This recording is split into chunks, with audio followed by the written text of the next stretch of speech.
रुको रुको रुको, आई गई तो मेरा ब्लॉग देख कर ही जाना। राजा दोस्तों, मेरा नाम है अभी चौधरी। मैं आ रहा हूँ सुबह 5:30 बजे उठकर रनिंग करने के लिए। तो मैं अपनी गाड़ी में लाइफ टाइम दिखाते हुए निकल जाता हूँ। जैसे ही मैं अपने घर से बाहर निकलता हूँ तो देखता हूँ भैया भी अपनी डॉगी को घुमाने के लिए सुबह सुबह निकले होते हैं। तो उनसे राम राम बोलते हुए मैं फिर आगे निकल जाता हूँ। तो आफ्टर रनिंग मेरी हालत बहुत खराब हो जाती है, ऊपर से नीचे बस पूरा पसीने में हो रहा होता हूँ। रोड पर भी काफी कमी भीड़ होती है, ये एरिया बिल्कुल खाली पड़ा होता है, सुनसान होता है। लेकिन सुबह सुबह हवा काफी ठंडी चल रही होती है। रनिंग करने के बाद में फिर मैं अपना एक्सरसाइज करने के लिए लग जाता हूँ। फिर मैं धीरे धीरे करके अपनी एक एक करके एक्सरसाइज को करना स्टार्ट कर देता हूँ। फिर फाइनली कुछ और एक्सरसाइज करने के बाद फिर मैं अपने एक्सरसाइज को खत्म कर देता हूँ। एक्सरसाइज अपनी फिनिश कर ही रहा हूँ, इतनी देर में मुझे एक अपना फ्रेंड दिख जाता है जो कि मेरी साइड ही आ रहा होता है। तो फिर मैं अपना जल्दी से अपना कैमरा उठाता हूँ, आपको दिखाता हूँ। ये निकी जो कि सुबह सुबह वार्म अप के लिए आया हुआ होता है। तो हम काफी दूर आ चुके होते हैं अपने घर से, तो हम वापस जा रहे होते हैं। तो फिर अपना रास्ते में हंसी मजाक करते हुए अपनी बातें करते हुए अपने घर की साइड चल देते हैं। और अब दिन निकलने के बाद भी रोड पर हमें कोई नहीं दिखता, कुछ ही लोग दिखते हैं। तभी रास्ते में हमें अपना एक फ्रेंड दिख जाता है जो कि दूध लेने के लिए जा रहा होता है साइकिल से। आके देखता हूँ मम्मी अंगीठी पे सब्जी बनाने के लिए लग रही होती है। तभी फिर मैं सोचता हूँ मैं अपने क्यों ना नीम की दातुनी कर ली जाए। तो फिर मैं अपने नीम के पेड़ की साइड चल देता हूँ। तो फिर मैं पेड़ के पास जाके उससे नीम की दातुन तोड़ लेता हूँ। दातुन को तोड़ के लाके फिर मैं उसको अपना करना स्टार्ट कर लेता हूँ। तो बैठने के लिए मैं देख लेता हूँ अपने लिए एक कुर्सी, फिर उस पर बैठ के फिर आराम से अपनी दातुन करने लग जाता हूँ। तभी फिर अपना दातुन करते करते मैं जाता हूँ घर में। घर में जाके देखता हूँ कौन कौन क्या क्या कर रहा होता है। तो मम्मी तो रूम में से निकल रही होती है और दीदी अपना किचन में बर्तन मांजने के लिए लग रही होती है।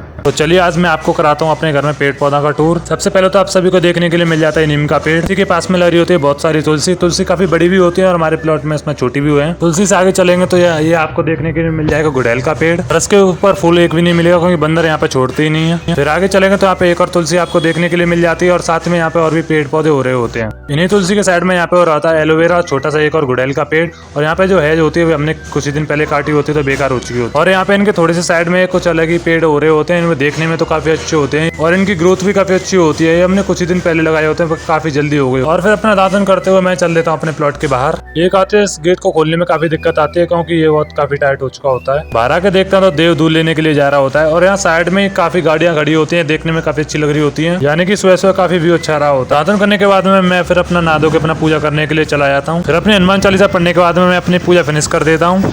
पूजा फिनिश करने के बाद मैं चला जाता हूँ मेडिकल पर कुछ सामान लेने के लिए। मेडिकल से अपना सामान लेने के बाद फिर आता हूँ वहाँ से वापस आने के बाद मैं चले जाता हूँ एक सेल में। मैं आपको दिखाता हूँ यहाँ पे क्या क्या मिलता है। ज्यादा बड़ी तो नहीं, छोटी सी सेल लगी हुई होती है जो कि यहाँ पे कपड़े मिल रहे होते हैं चारों तरफ। और यहाँ पे चारों तरफ ज्यादातर मैं जाके देखता हूँ लेडीज के कपड़े होते हैं। फिर मैं जाता हूँ जेंट्स के सेक्शन में, सबसे पहले जाके देखता हूँ अपने लिए पैंट। और मुझे वहाँ पे अपने लिए कोई भी पैंट पसंद नहीं आता, ये देखता भी हूँ पर ये ज्यादा खास लगता नहीं है। फिर ये शर्ट जाके देखता हूँ पर शर्ट भी मेरे को अच्छी नहीं लगती। फिर मैं दूसरे पैंट के सेक्शन की साइड जाके देखता हूँ तो मुझे यहाँ पे लेविस की जीन्स वगैरह देखने के लिए मिलती है। मैं सोचता हूँ खाली हाथ तो जाया नहीं जा सकता, फिर अपने लिए कुछ ना कुछ लेके चली देता हूँ। जाके देखता हूँ तो आज बन रहे होते चूल्हे पर रोटी, तो मैं खाता हूँ फिर गरम गरम रोटी।